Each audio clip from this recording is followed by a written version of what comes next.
Are you serious? Are you serious? A snow apocalypse?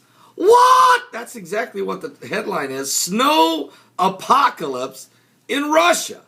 Or snow tsunami is swallowing the streets, the cars, even the buildings. As snow falls in Russia, Moscow, seeing 10 inches of snow. And in parts of Siberia, it's with wind chills of 50 below zero. What? That is, I mean, I got to have seriously, a hot cup of coffee right now. Well, Reverend Gary of Kentucky getting this to me. Something biblical's going on. Because why we got 50 below zero temperatures in Russia and 122 degrees worth of heat, the hottest days recorded history in Australia at the same time? Are you serious?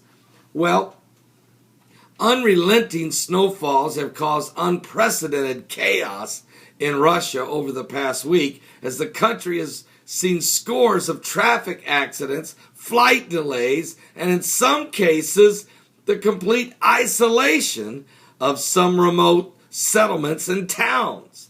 On Friday, Moscow was on the verge of a traffic collapse as more than 10 inches of snow fell on the city, which is more than half of January's average.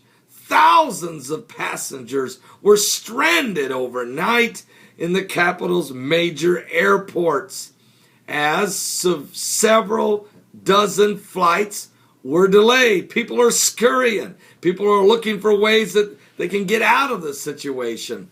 Falling snow and ice caused many accidents, and people were injured, and due to poor visibility, people were lost in the mountains, lost in the wilderness.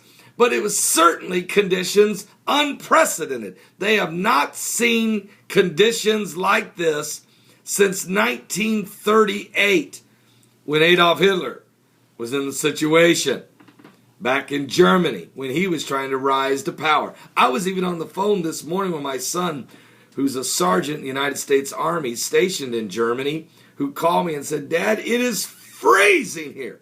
Freezing." I said, "Son, it's 13 degrees this morning in Indiana with a wind chill of 1 above zero. Are you serious? Is something biblical going on? Why are we having extreme heat and extreme cold? Can Al Gore explain that? Does he have an explanation?